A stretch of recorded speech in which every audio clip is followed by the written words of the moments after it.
નમસ્કાર મિત્રો, વ્યાસ પંચાંગ શાસ્ત્રી અમિત વ્યાસના જય શ્રી કૃષ્ણ. આજે આપણે જોઈએ પવિત્ર પુરુષોત્તમ માસની વાર્તામાં આજે એક વાર્તા આવશે. એનું નામ છે તલક ધબ્બો, જેને કેટલીક જગ્યાએ તલક ધબ્બો અને સાસુ વહુની વાર્તા પણ કહેવાય છે. એ વ્રત કરનારી બહેનોમાં ખૂબ જ હોંશે હોંશે સાંભળવામાં આવે છે.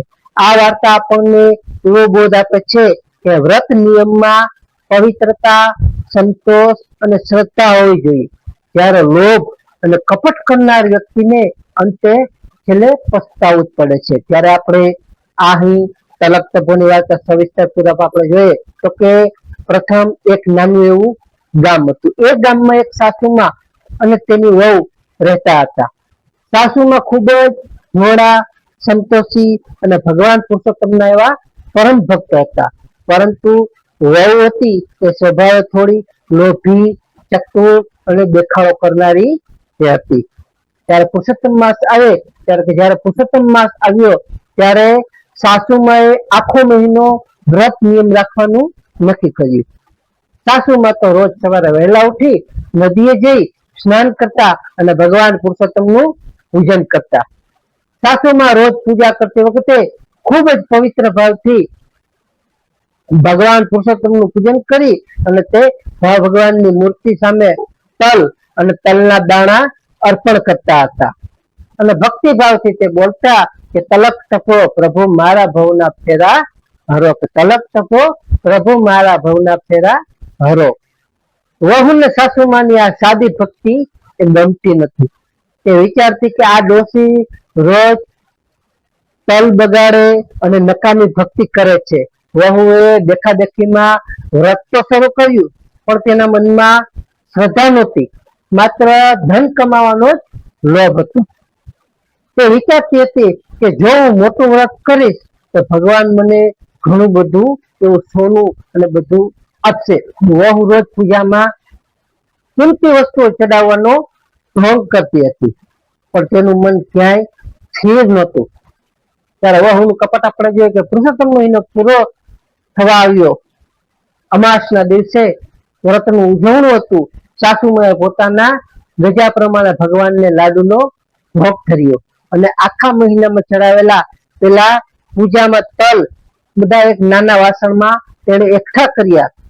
વહુએ વિચાર્યું કે સાસુમાએ આખો મહિનો જે તલ ચડાવ્યા છે તે ચોક્કસ સોનાના બની જશે એવું તેને મનમાં થયું.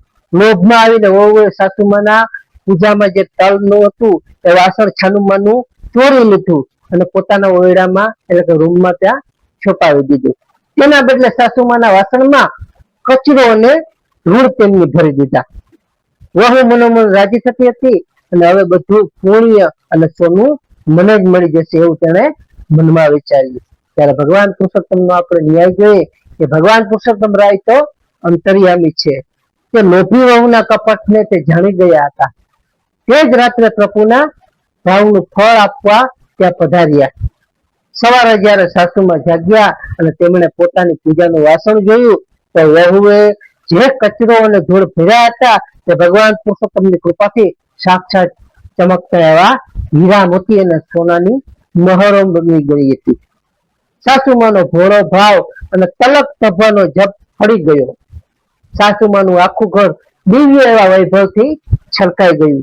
બીજી તરફ લોભી વહુ ખૂબ જ ઉત્સાહથી જાગી અને સાસુમાં જે ચોરેલા તલ હતા તે જોવા પોતાના તે ઓરડામાં ગઈ. તેની ખોલી કે તપેલી ખોલી, તેને પેલી ખોલી તો સ્તબ્ધ થઈ ગઈ કે પેલું તલનું વાસણ સાક્ષાત ઝેરી કાળા વીછી અને સર્પોથી ભરાઈ ગયેલું, એટલે કે ટોપડીમાં વીછી અને સર્પોથી ભરાઈ ગયું હતું. વીછીએ જોઈને વહુ ડરી ગઈ અને બૂમાબૂમ રાડોરાડ પાડવા લાગી. ત્યારે વહુનો પશ્ચાતાપ હવે આપણે જોઈએ કે વહુ દોડતી દોડતી સાસુમાના પગમાં પડી ગઈ અને રડતા રડતા બોલે કે બા, મને માફ કરો. મેં લોભમાં આવીને તમારા પુણ્યના તલ ચોર્યા હતા પણ ભગવાને મને મારા પાપની સજા આપી દીધી છે. હવે હું ક્યારેય લોભ કે કપટ નહીં કરું. આવી રીતના દયાળુ સાસુમાએ વહુને માફ કરી અને ભગવાન પુરુષોત્તમને પ્રાર્થના કરી કે જેથી પેલા વીછી અને સાપ છે તે ગાયબ થઈ ગયા.